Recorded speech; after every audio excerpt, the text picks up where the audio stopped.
Frederick Douglass, Journey from Slavery to Liberty. Frederick Augustus Washington Bailey was born into slavery by Harriet Bailey around 1818 in Tuckahoe, Maryland. He did not know the exact date of his birth or the identity of his father. Although it was widely suspected that his father was a white man, possibly even his master, Washington separated from his mother as an infant, which was a common practice in slavery, intended to break familiar bonds and maintain control. One of Washington's earliest memories was observing his Aunt Hester being whipped. This event remained in his memory, showing the violence and terror present in the lives of enslaved people.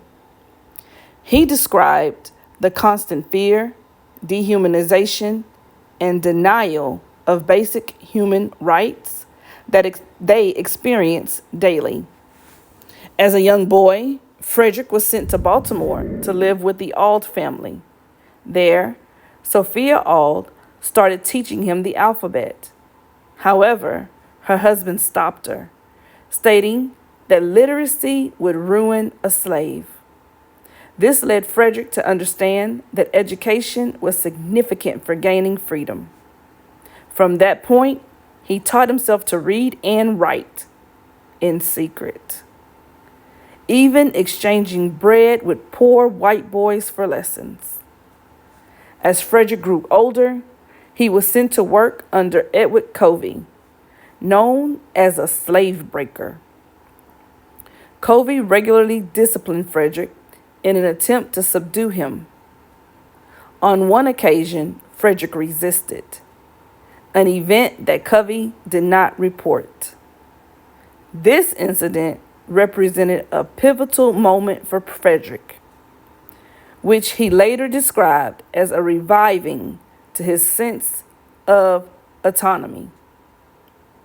Frederick made several attempts to escape slavery, initially failing and even being imprisoned.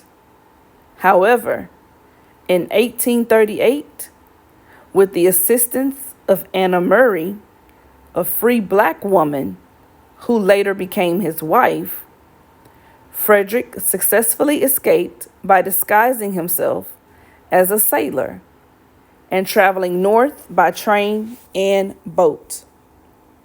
After reaching the north, he arrived in New York and subsequently settled in New Bedford, Massachusetts.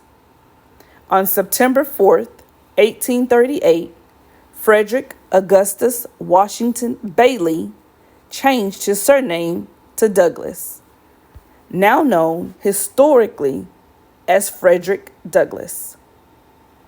Upon gaining his freedom, Douglass continued to advocate fervently for justice.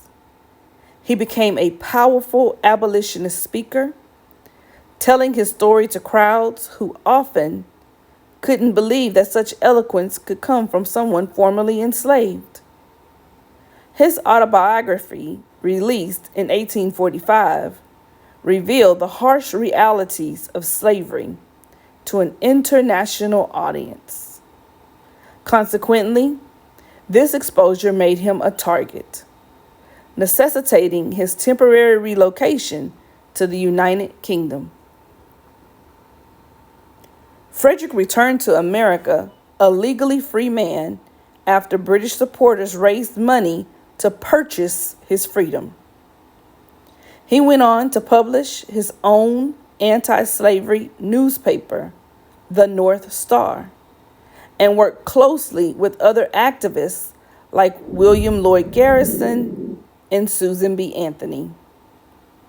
During the Civil War, he urged President Abraham Lincoln to allow black men to fight for the Union and make emancipation a central war aim.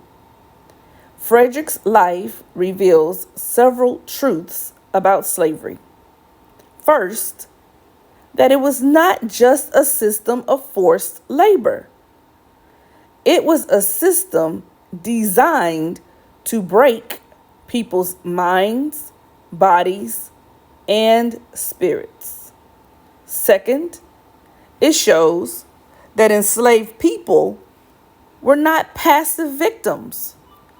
They resisted, educated themselves, and fought for freedom however they could. Third, it reveals how powerful access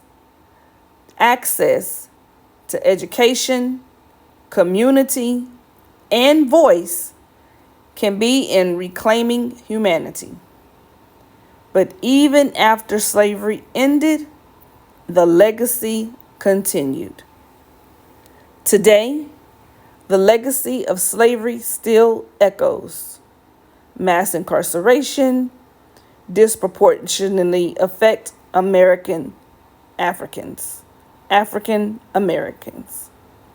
Economic disparities, systemic racism, and educational inequities can be traced back to historical injustices, such as slavery and the Jim Crow era. Issues such as racial profiling, housing segregation, and the underrepresentation of African American voices in positions of power are interconnected and part of a broader continuum. Frederick's life reminds us that change is possible, but also that progress requires vigilance, courage, and truth telling. There is no struggle, then there is no progress. No one other than the great Frederick Douglass has given us that lifelong reminder.